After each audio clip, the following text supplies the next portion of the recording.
Hello again, garden friends. Welcome back. I don't know about you, but I've had a few months break from the garden. I'm feeling refreshed. I'm excited about this year's garden, but I am more excited for today's video.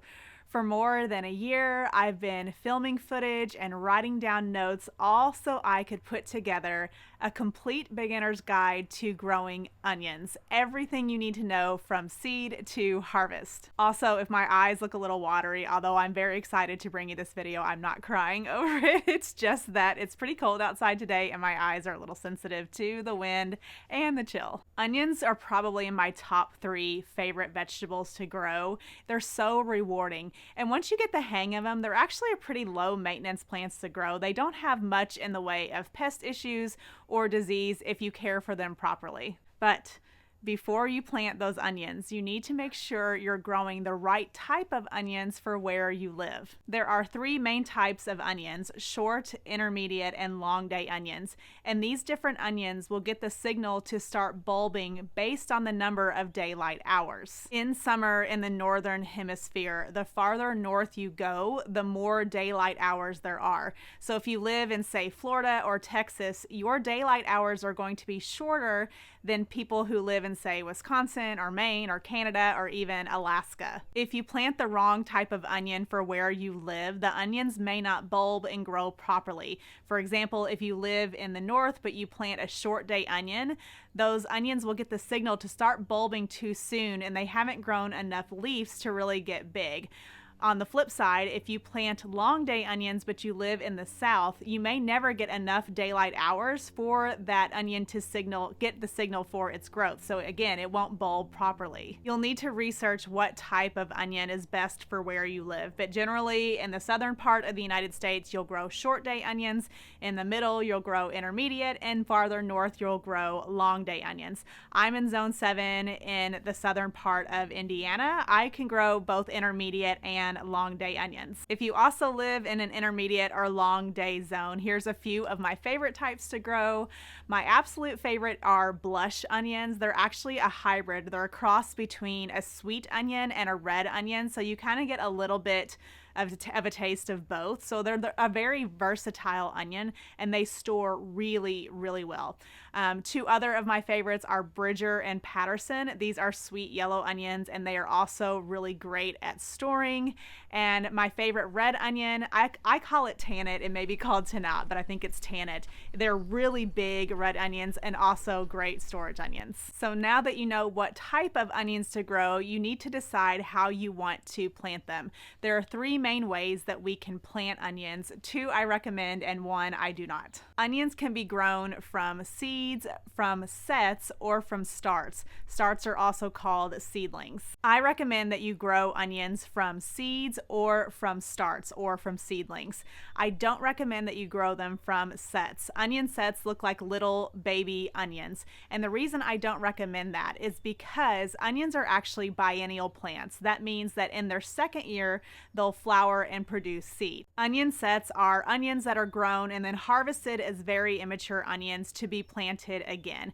Now, depending on how long they were stored and how they were stored, it can sort of trick the onion into thinking that when you plant it again, it's in the second year. So a lot of times these onion sets will put energy into flowering and producing seed rather than producing a nice big bulb. Now, this does not mean that you cannot successfully grow onions from sets. I just recommend seeds or seedlings because I think you'll get a much more consistent harvest. Before planting your onions, you also want to make sure that you're going to have the right soil and sun requirements to grow them well.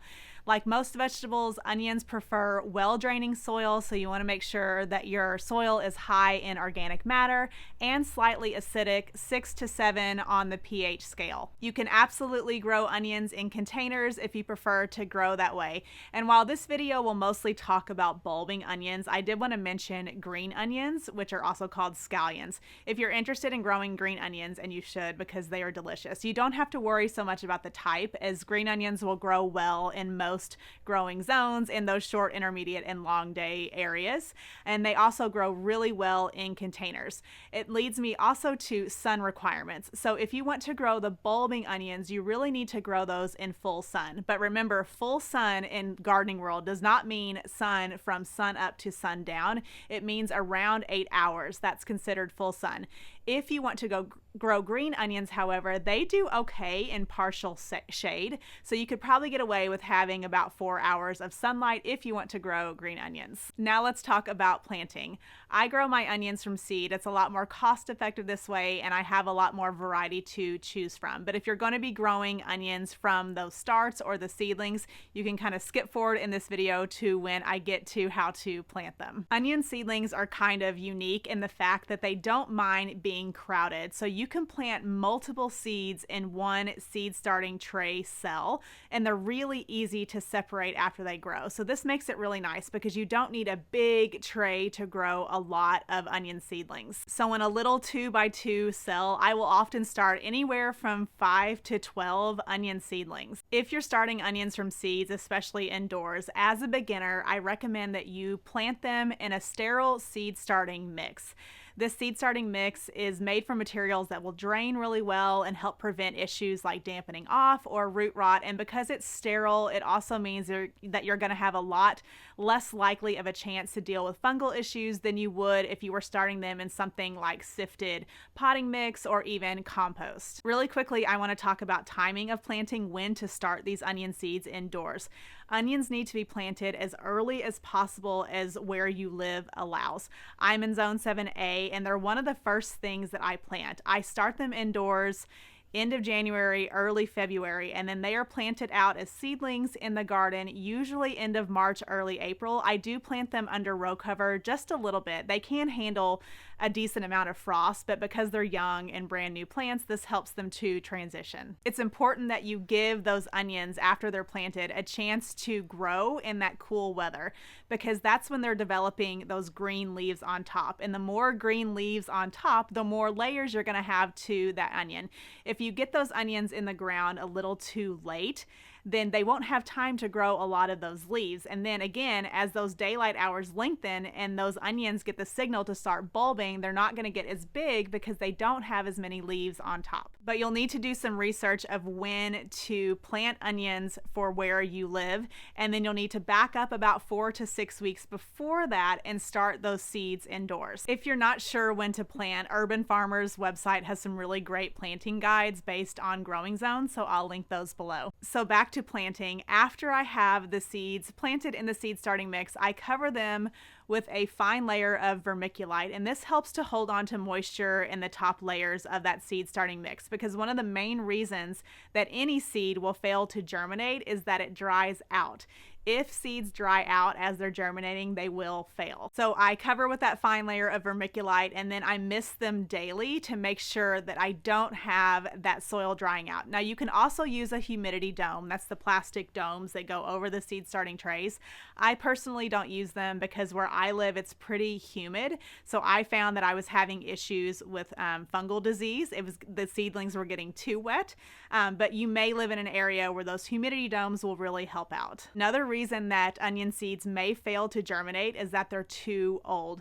Some seeds, like tomatoes, can last 5, 6, 7 years stored under the right conditions, but onion seeds are really sensitive to age.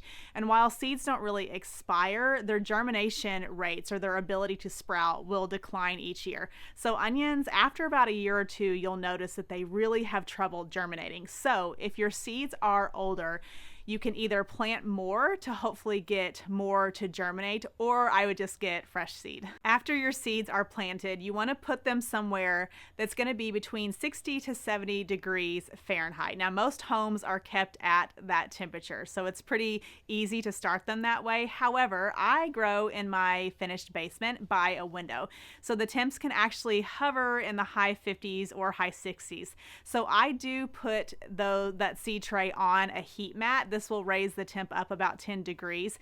This may not be needed if your home is warm enough. In fact, onions don't like really, really warm soil. So if you're getting up into the high 80s, it can actually hinder that germination.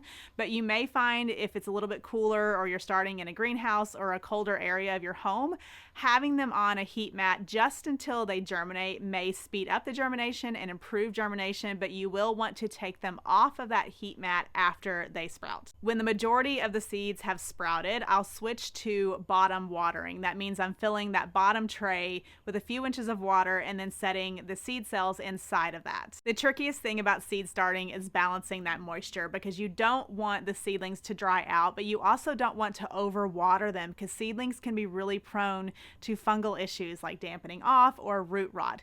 So we want, by bottom watering, we're kind of forcing those roots to go deeper in search of that water. And then you want to allow just the very top layer of that seed starting mix to dry out between watering. To care for your seedlings, there's a few things you can do. One is they're going to need a fair amount of light, so you can set them in a sunny window. If it's warm enough outside, maybe like in the 50s or above during the day, you can actually set those onion seedlings outside during the day and then bring them back in at night. I personally use grow lights. If you're using grow lights, you want to make sure that those grow lights are about 2 to 3 inches above those seedlings. You may notice that the seeds don't actually detach from the onion seedlings. So you'll notice all the seeds sort of hanging out on top.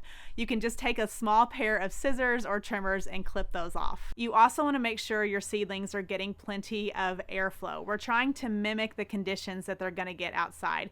So if you put a gentle fan on those seedlings, not only is it going to increase air circulation, help that soil to dry a little bit, and decrease the chances of them getting fungal issues, but having that slight breeze will initiate a stress response in those seedlings and they'll strengthen themselves. Onions are pretty heavy feeders, and early on they like a lot of nitrogen to help grow those leaves. So when the seedlings are about 3 to 4 inches tall, I will feed them with a half strength solution of usually fish fertilizer.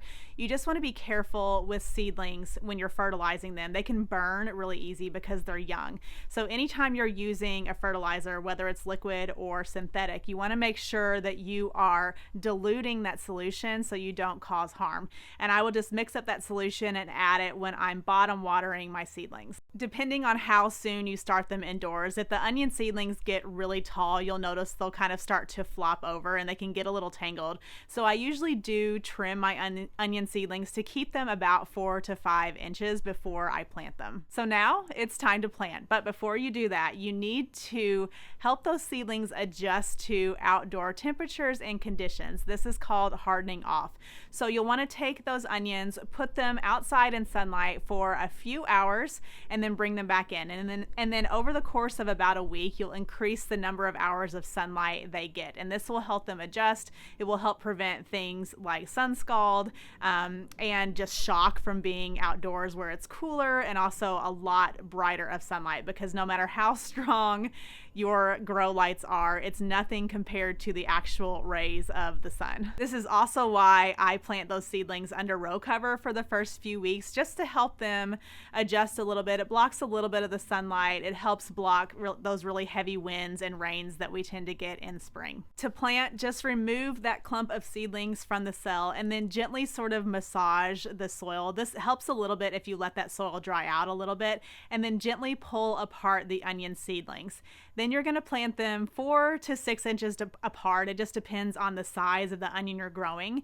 And you'll just barely want to cover that little tiny baby white bulb you'll see at the bottom. So they really only get planted about 1 to 2 inches deep. So now let's talk about how to care for those onions during the growing season. Consistent water is really important for onions. They need quite a bit of water to form that bulb, but if they get too much water, especially later before they're about to be harvested, they have a tendency to rot. So a few things you can do is make sure that your soil has quite a bit of organic matter. This helps hold on to even amounts of moisture. I always mulch my onion beds. This helps to not only suppress weed growth, but it helps to retain some of that moisture, especially when the weather is hotter. It also helps to keep those roots a little bit cooler. I water my garden using watering grids from Garden in Minutes. They really help give me even amounts of moisture at the base of those plants.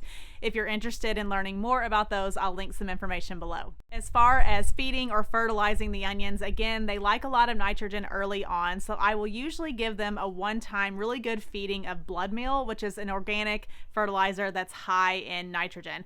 I'll add that. That will slowly break down over several weeks. And then as I notice that the onions are starting to bulb, and a lot of times you'll see this up above the soil line a little bit, depending on the consistency of your soil, that's when I know to start giving them a more balanced fertilizer. So I will usually feed them once, maybe twice with an all-purpose liquid organic fertilizer. As far as pests and disease go, onions are pretty low maintenance. They don't get a lot of either. If you do notice that something is munching on your onions, you can cover them with a fine mesh because onions don't need to be pollinated unless you're growing them the second year for seed. A quick note about topping onions. You may have read about this. A lot of gardeners do it.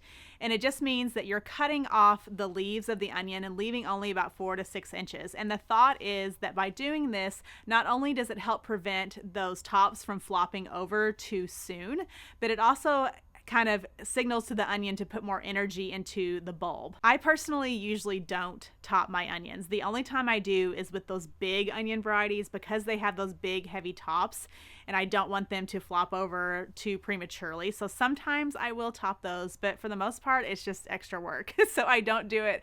And I found that my onions grow just fine without doing this. And the leaves are how those onions are getting their energy. It's how they're doing photosynthesis. So I just tried to leave that alone as much as possible. So now let's talk about harvesting and when to do that. Now, onions can be harvested at any time. You can harvest the green leaves on top for those green onions or scallions. You can harvest immature onions as baby onions. But if you're wanting to grow big onions or if you're wanting to store them for later, you need to let them get fully mature. The first thing you'll look for is that the onion tops have flopped over. And once that happens, the onions aren't going to grow anymore, but we don't want to pull them just yet because we're going to start drying them out to get them ready to cure and store. This is a really important stage though, because after those onion tops have flopped over, you want to make sure that they're not getting too much water because this is the stage where they can really be prone to rot. So I make sure that I'm watering them a lot less, if at all. And if I know we're going to get a ton of rain, I'll actually cover them to keep that moisture off of them because again, we're wanting them to dry up. Once the tops have flopped over and you've cut back on watering, you'll notice that those green tops will start to die back. And this can take a week or maybe 2. And when most of those green tops have withered, then I will harvest those onions. Now I'm going to stop there because curing and storing those onions is a whole other video. But if you're interested in learning how to do that, let me know in the comments and I'll be sure to do a video later this summer. And there you go. There is your complete beginner's guide to growing onions. I hope I covered everything. If you still have questions, please leave them for me in the comments and I'll get them answered. And if you're interested in growing potatoes this year, I also have a complete growing guide coming out for those soon. And don't forget to follow me on my other socials where I post easy to follow videos aimed at helping beginner gardeners. Until then, I'll see you in the next one. Bye.